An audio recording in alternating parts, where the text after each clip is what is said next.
I got nightmares in my head, I fear. Rajpal को देखते हैं और दूसरी तरफ हेमा को, जो प्यार भरी नज़र से उसे घूर रही है। इनकी एक बेटी है जिसे बेबी सीटर के पास छोड़कर पार्टी में जाने की तैयारी करते हैं। यहाँ पर हमें लगता है ये दोनों एक दूसरे से बहुत प्यार करते हैं, लेकिन ये हमको बेवकूफ़ बना रहे हैं। पार्टी में जाने के बाद हेमा राजपाल को छोड़कर राजू के साथ गुपचुप करने लगती है। राजपाल दोनों को किस करते हुए देखता है, लेकिन कुछ नहीं कहता क्योंकि उसके पिछवाड़े में दम ख़त्म है और वहाँ से साइड हट जाता है। थोड़ी देर बाद राजू राजपाल के पास आता है। राजपाल उसे बताता है, मैंने हेमा के पुराने लवर रमेश को मार दिया और आज तक उसकी बॉडी किसी को नहीं मिली, जो हाल ही में हुआ है। ये कहानी उनके फ्रेंड सर्कल में तेज़ी से फैल जाती है। राजू हेमा के साथ डिनर पर आता है। अकेला देखकर राजपाल फिर बताता है कि उसने रमेश के सर पर हथौड़े से पीट पीट कर मारा था। ये सुनने के बाद राजू टाउन छोड़कर भाग जाता है। अब आगे राजपाल अपनी वाइफ और बेटी के साथ पार्टी में आया हुआ है, जहां उसकी मुलाकात चाचा चौधरी से होती है। यहाँ हेमा सबको बताती है कि राजपाल ने एक चिप बनाई थी जो ड्रोन में टारगेट को अच्छे से हिट करने के लिए यूज़ होती है। यहाँ में और सभी को पता चलता है कि राजपाल एक जीनियस होने के साथ साथ रिच आदमी भी है। मगर दोस्तों, हैरानी की बात तो ये है कि सब कुछ होने के बावजूद भी उसकी वाइफ बाहर मुँह मारती है। कहानी आगे बढ़ती है और एक दिन राजपाल को बैंक से कॉल आता है। हेमा ने राजपाल के बैंक से पियानो क्लास के लिए पैसे ट्रांसफ़र करे हैं। राजपाल समझ जाता है कि हेमा ने एक और नया आशिक बनाया है। इस आशिक का पता लगाने के लिए वो छानबीन करता है। कुछ दिन बाद उसे पता चलता है कि आशिक का नाम पप्पू है, जो गुजारा करने के लिए बार में पियानो बजाता है। सेटिंग होने के बाद हेमा देर रात से घर आने लगी थी। इस समय पता चलता है कि वो पप्पू के साथ रातें रंगीन करती है। एक दिन पूल पार्टी में हेमा पप्पू को इनवाइट करती है और उसके साथ चिपकने लगती है। राजपाल को बहुत जलन होती है और साथ ही वो दोनों को पलंग तोड़ते हुए देख लेता है, जिससे उसका गुस्सा और भी ज़्यादा बढ़ जाता है। सभी पूल में एंजॉय कर रहे होते हैं, तभी अचानक से बारिश हो जाती है, जिस वजह से सब घर में भाग जाते हैं। हेमा की नज़र पूल में पड़ती है तो पप्पू की डेड बॉडी पानी में तैर रही होती।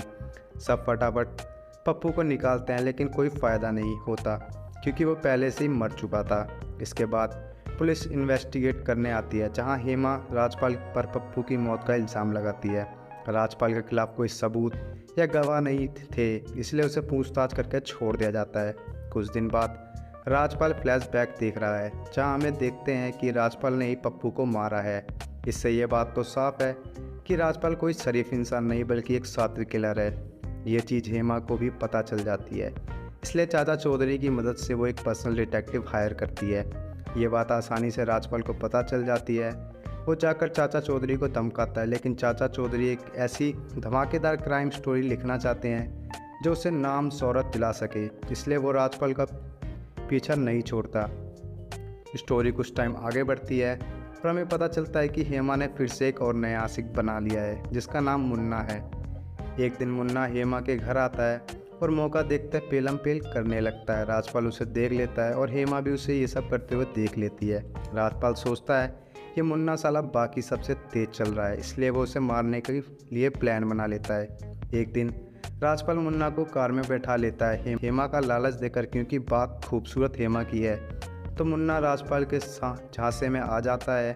राजपाल मुन्ना को जंगल के बीचों बीच ले जाता है और पत्थर से उसे मारकर पानी में डुबा देता है। कुछ दिनों बाद वो अपनी वाइफ और बेटी के साथ पिकनिक पर उसी जगह जाता है जहां उसने मुन्ना को डुबाया था। पिकनिक के दौरान नदी के किनारे उसका डॉग भौंकने लगता है। जब राजपाल जाकर देखता है तो मुन्ना की लाश पानी के ऊपर आ गई है। राजपाल जल्दी से किसी बहाने से अपनी फैमिली को वहां से ले जाता है।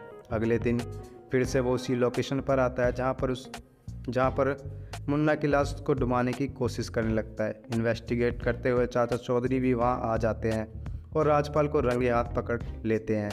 दूसरी तरफ हेमा को राजपाल के कपड़ों में मुन्ना का वॉलेट मिलता है और वो सब समझ जाती है। इधर राजपाल चाचा चौधरी को ख़त्म करने के लिए उसके पीछे पड़ जाता है। ड्राइव करते वक्त चाचा चौधरी का अपना कंट्रोल खो देते हैं।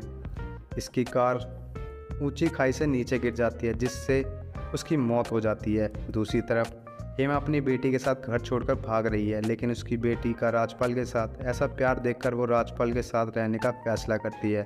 मुन्ना के वॉलेट को जला देती है, जो एक एविडेंस था। इसके बाद हम मूवी की स्टार्टिंग जैसा सीन देखते हैं और दोस्तों इसी के साथ ये मूवी यहीं पर एंड हो जाती है।